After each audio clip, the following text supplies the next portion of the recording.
अस्सलाम वालेकुम वरहमतुल्लाहि वबरकातुहू। और हम आपको सुना रहे हैं 5 मिनट का मदरसा। इसमें बहुत ही ज़्यादा अच्छी हदीस है, बहुत ही ज़्यादा छोटे छोटे टुकड़ों में आपको सारी चीज़ें बताई गई हैं। इसमें छोटे छोटे से टुकड़े हैं, ये देखिए आपको दिखाई दे रहा होगा।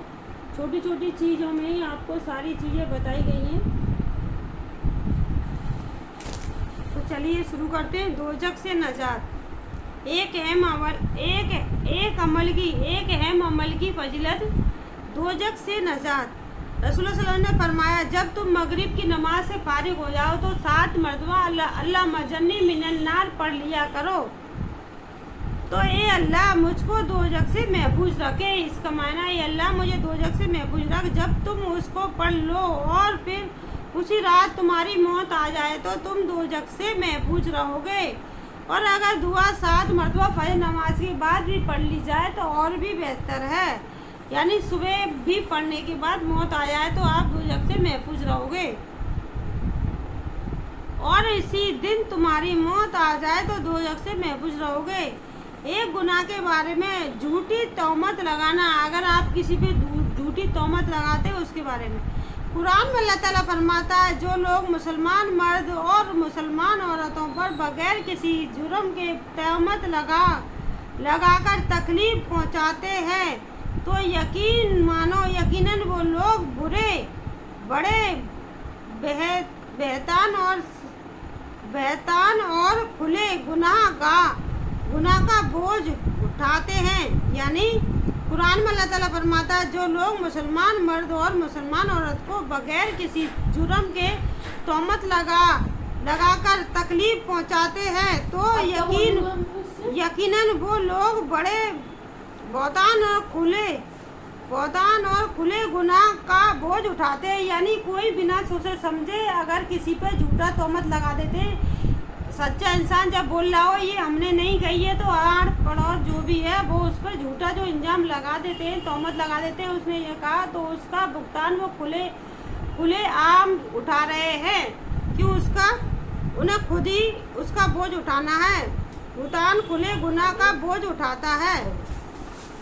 दुनिया के बारे में, दुनियावी जिंदगी एक धोखे का घर है। दुनियावी जिंदगी एक धोखे का घर है।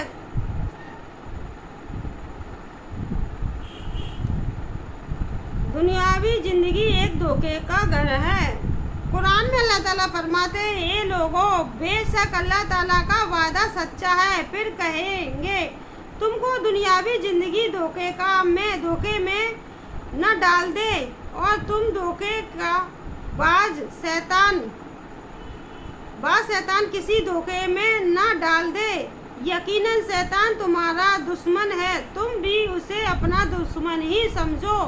वो तो अपने गिरोह को लोगों को उस लिए बुलाता है कि वो दोजख वालों में शामिल हो जाए। यानी शैतान तुम्हारा खुला दुश्मन है। वो तो तुम्हें अपने पास इसलिए बुलाता है कि तुम भी दोजखी हो जाओ। यानी वो दोजख के लिए तुम्हें न्योता देता है। लोगों को कोई इसलिए बुलाता है कि वो भी दोजख वालों में शामिल हो जाए।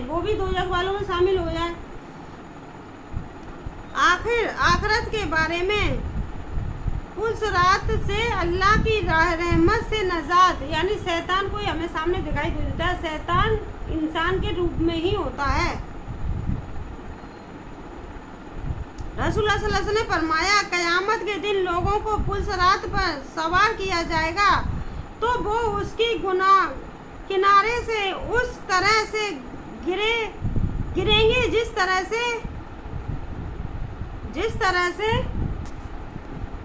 से पतंगे जब आग लगाते हैं, बहुत तेज आग जो लगती है उसमें से जो पतंगे से उड़ते हैं और फिर जमीन में गिरते हैं, उस तरह से पुलसरात पे गिरेंगे लोग। जिस तरह से पतंगे आग में गिरते हैं, बस अल्लाह ताला जैसे चाहेंगे अपनी रहमत से नजात अता फरमाएंगे। यानी जो बुरे लोग हैं वो पुलसरात पे शामिल होंगे, वो इस तरह गिरेंगे जैसे आग में से पतंगे गिरते हैं। तो तब भी नबी से इलाज हज़रत रज़ा फरमाते हैं कि मैं रसूल सल्लल्लाहु अलैहि वसल्लम की खिदमत में हाजिर हुआ तो आप सल्लल्लाहु अलैहि वसल्लम के दुरुस्त मुबारक में एक सफर जल बही था, यानी सफर जल बही था। तो फिर आप सल्लल्लाहु अलैहि वसल्लम फरमाया तला इसे लो क्योंकि ये दिल सुकून पहुंचाता है, यानी दही जो होता है वो हमारे लिए सेहत के लिए बहुत फ़ायदेमंद होता है, दिल को भी तसल्ली पहुंचाता है। तो ताज़ा दही रोज़ खाएं तो बहुत सेहतमंद, मतलब बहुत फ़ायदेमंद बताया है हज़रत सल्लल्लाहु अलैहि वसल्लम ने। सफ़ेद जल बही था। फिर आप सल्लल्लाहु अलैहि वसल्लम फरमाया तला इसे लो क्योंकि ये दिल को सुकून पहुंचाता है, यानी खाने के बाद जो सुकून मिलता है वो दिल को सुकून पहुंचाता है। नबी सल्लल्लाहु अलैहि वसल्लम की नसीहत, रसूल सल्लल्लाहु अलैहि वसल्लम फरमाया मेरी तरफ से दीन की बात लोगों को पहुंचाओ, अगर चाहे एक ही आयत हो, मतलब मेरी तरफ से लोगों को दीन की बात पहुंचाओ, चाहे भली वो एक ही आयत हो।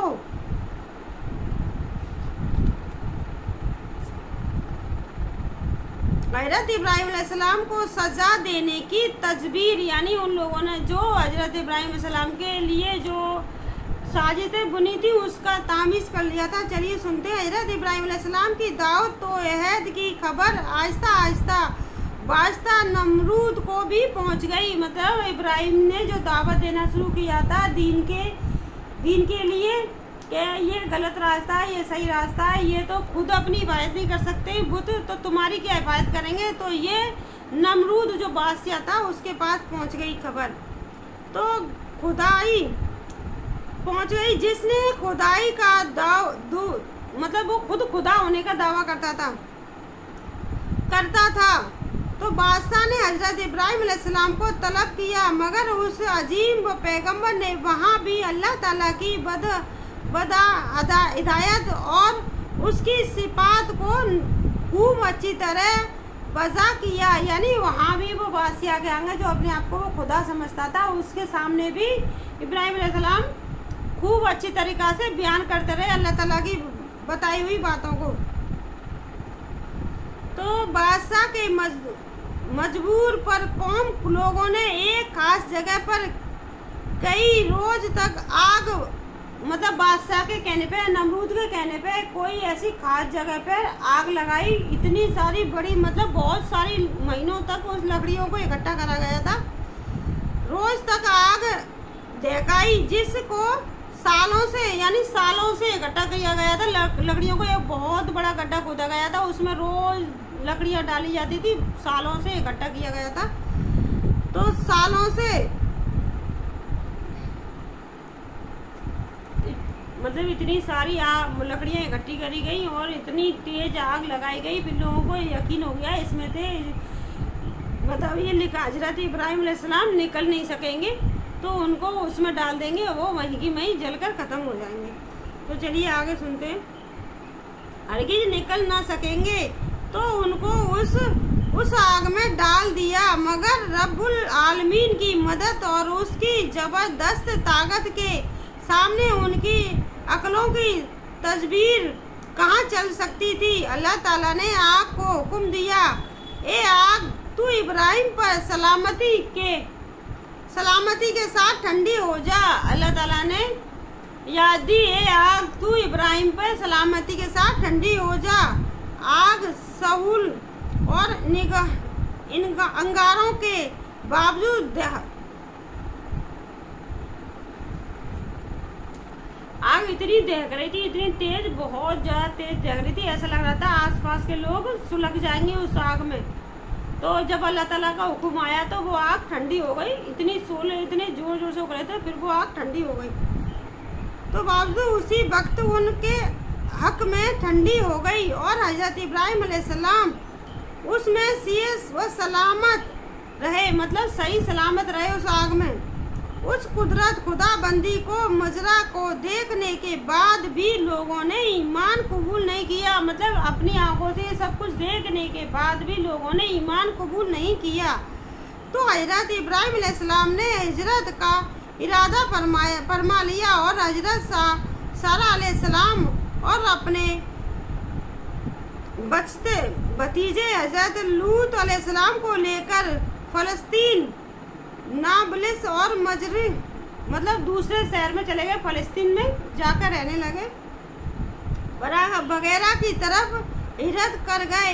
اس دوران دین کی دعوت کا بھی فریضہ انجام دیتے رہے، مطلب وہاں سے وہ نکل گئے اور فلسطین میں رہنے لگے، وہاں پر ہی وہ دین کی دعوت دیتے رہے۔ موتی کی پیدائش۔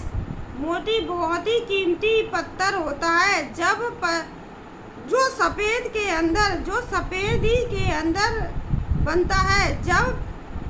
جب سفید کے اندر موتی بننے والا ہو وہ پہچانتا ہے تو اس پر چمکدار رنگوں والے کیلشیم کا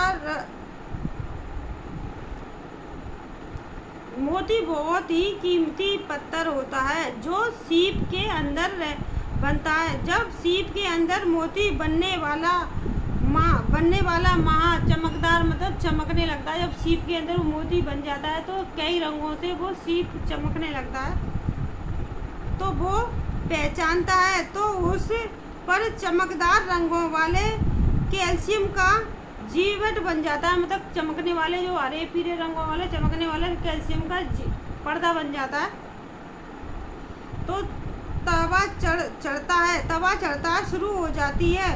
یہ مادہ موتی بنانے میں اہم کردار کرتا ہے، یعنی یہ موتی بنانے میں بہت اہم کردار نبھاتا ہے۔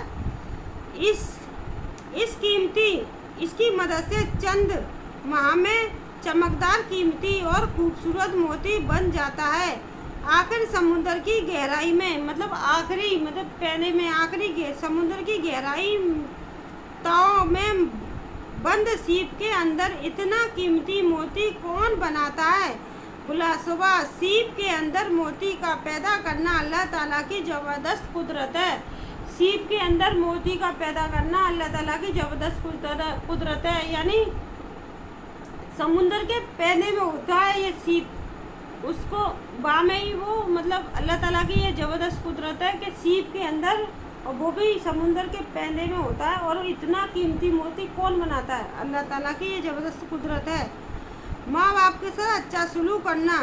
قرآن میں اللہ تعالیٰ فرماتا ہے ہم نے انسان کو اپنے ماں باپ کے ساتھ اچھا سلوک کرنے کا حکم دیا ہے۔ اس کی ماں نے بڑی مشقت کے ساتھ پیٹ میں رکھا اور بڑی تکلیف کے ساتھ اس کو جنا ہے۔ قرآن میں اللہ تعالیٰ فرماتا ہے ہم نے انسان کو اپنے ماں باپ کے ساتھ اچھا سلوک کرنے کا حکم دیا ہے۔ اس کی ماں نے بڑی مشقت کے ساتھ پیٹ میں رکھا اور بڑی تکلیف کے ساتھ جنا ہے۔